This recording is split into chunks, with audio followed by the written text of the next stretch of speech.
Habari za asubuhi wa Tanzania kwa ujumla, na ndugu waandishi wa habari pamoja na marafiki, ndugu na jamaa wa Balozi Humphrey Polepole. Kama ambavyo Tanzania na dunia kwa ujumla mpaka leo inafahamu, Balozi Humphrey Polepole alitoweka katika mazingira ambayo hakuna namna ya kuyaita isipokuwa mazingira ya kutatanisha tarehe 6 mwezi huu Oktoba mwaka 2025, maeneo ya Ununio, wilaya ya Kinondoni, mkoa wa Dar es Salaam. Mpaka sasa hivi hatujapewa taarifa rasmi, taifa na dunia kwa ujumla haijapewa taarifa rasmi ya mazingira ya kupotea kwake Balozi Humphrey Polepole, mahala alipo anahifadhiwa, hali yake ya kiafya, maslahi yake ya kisheria. Hivi vyote havijatolewa na taasisi yote kati ya taasisi ambazo zimepewa mamlaka na wajibu wa kisheria wa kushughulikia usalama wa raia na haki zao. Taasisi hizi zipo kadhaa na nitakwenda kuzielezea huko mbele. Sasa wote tumeshuhudia taarifa mbalimbali kutoka kwa ndugu na jamaa wa Balozi Polepole.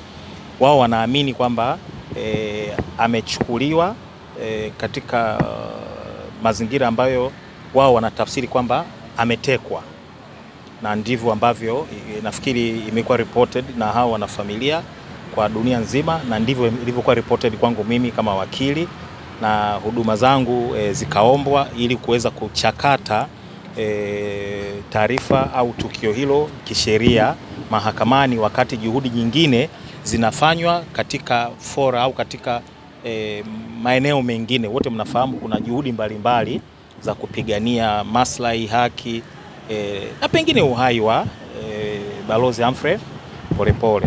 Sasa baada tu ya kuwa tumepewa jukumu hilo la kisheria la kushughulikia maslahi ya kisheria na ya kiuhai na ya kiafya Balozi Humphrey Polepole, mnamo tarehe 6 mwezi wa 10 nilitoa taarifa kwa umma kwa lugha mbili, ya Kiingereza na ya Kiswahili, nikizitaka mamlaka zinazohusika na upelelezi, usalama wa raia na mali zao na nyingine zote ambazo zinatoa support katika eneo hilo kwa haraka na kwa kutumia resources zote, rasilimali zote, watu, rasilimali za kiintelijensia, rasilimali za kiteknolojia, zote kwa pamoja zikusanywe, ziwe mobilize, zielekezwe katika kujaribu kutupa majibu ya yuko wapi Balozi Humphrey Polepole, huko alikopelekwa, alipelekwa na nani na kwa mazingira gani, na hali yake mpaka sasa hivi ikoje. Lakini mpaka leo mimi kama wakili hakuna ambaye amenijibu. Of course labda wao ukiwauliza watasema hatuna wajibu wa kumjibu wakili. Fair and good. Kwa baada ya kuona mpaka tarehe 7 hakuna aliyenijibu wala hakuna aliyetoa majibu au taarifa ambayo mimi binafsi kama wakili ningeitafsiri kwamba hii inatia moyo au inajitosheleza kulingana na uzito wa kimazingira. Raia wote ni sawa, wanadamu wote ni sawa, uhai, afya yao, welfare yao yote ina mizania sawa, lakini matukio yana uzito tofauti. Hilo hatuwezi kulikwepa. Anapotoweka balozi ambaye amehudumia taifa katika nchi mbili, alikuwa msemaji au katibu uenezi wa Chama cha Mapinduzi, aliyekuwa mjumbe wa tume ya kurekebisha katiba, huyu mtu haingii akilini kiusalama, kimantiki, kisheria kwamba anaweza kutoweka katika mazingira yale yaliyotoweka, halafu mpaka leo hii tunazungumza hapa mahakamani bado hatujaweza kupata majibu ambayo yanaridhisha. Kwa hiyo baada ya kuona yote, mimi nikaamua kufungua maombi katika mahakama hii kuu kwa chini hati ya dharura, maombi namba 2451/4 mwaka 2025, mleta maombi akiwa Humphrey Polepole dhidi ya Inspector General wa polisi kama mjumbe wa kwanza, mwanasheria mkuu wa serikali, mkurugenzi wa mashtaka, kamanda wa jeshi la polisi kanda maalum ya Dar es Salaam, pamoja na mkuu wa upelelezi wa kanda maalum ya kipolisi Dar es Salaam. Kwa hawa wote tunaamini kwamba mmoja mmoja au wote kwa pamoja wanaweza kuisaidia mahakama mahala au taarifa za alipo Balozi Humphrey Polepole, na ndivyo tumesema katika kiapo kwamba tunaamini hawa wote kwa umoja wao wa kitaasisi au kwa mmoja mmoja wanaweza kuisaidia mahakama iweze kutoa taarifa. Aina ya maombi tuliyofungua yanaitwa kitaalam habeas corpus. Ni neno ambalo tumelirithi ni la Kilatini. Kama mnafahamu, baadhi ya sheria zetu zina reflect utawala tuliopitia wa Kiingereza, na kuna baadhi ya nyaraka au mbinu za kisheria niseme au taratibu za kisheria tumezirithi. Kwa habeas corpus tumeirithi, lakini ni aina ya maombi ambao unaipeleka mahakama kuu, ukiomba mahakama kuu iwaamuru watu au taasisi ambao unaamini wanamshikilia mtu au watu wamlete mtu huyo mahakamani au taarifa zake, ili mahakama iweze kufanya mchakato wa kisheria, ikiwemo kuamuru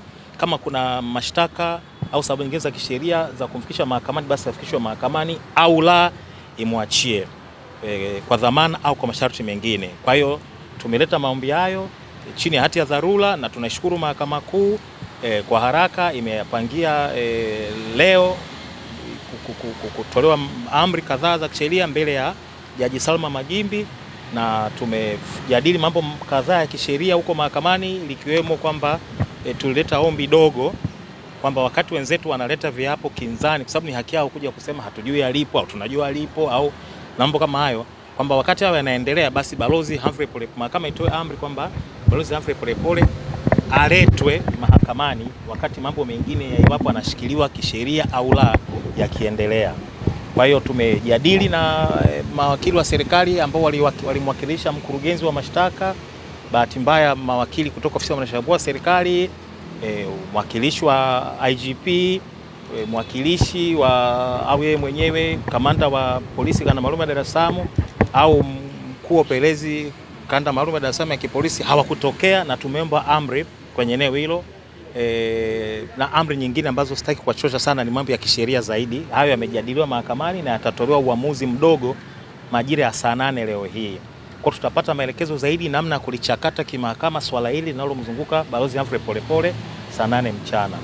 Sasa kwa nini tumechukua hatua hii? Kanaposema tumechukua hatua hii kwa sababu mahakama mwisho wa siku ndio final arbiters, at least kwa mimi mwakili, kwamba juhudi nyingine wakati zinaendelea, mahakama ndio inaweza kutoa amri ambayo mtu hawezi kuikataa, na akikataa anaongea na mahakama. Sasa sio na sisi mawakili au ndugu wa Bwana Humphrey Polepole. Ndio maana tumekimbia mahakamani, kama ninavyosema, juhudi zinafanyika kwa wigo mpana, ila sisi tumeamua kila wigo tuufanyie kazi, ukiwemo wigo wa kimahakama. Mwisho wa siku ni sehemu ya juhudi za kumtafuta Balozi Humphrey Polepole popote alipo, aletwe hawezi kushughulikiwa kimahakama. Nimeambatana, nafikiri mtakuwa mmeona wale mlifika toka asubuhi, tumeambatana mama yake Humphrey Polepole, mama Ana Maria Polepole yuko mahakamani, lakini bahati mbaya kutokana na umri tumeshindwa kuja naye kwenye hii press conference au what hapa, lakini yuko huko juu, mmemuona na mtaendelea kumuona.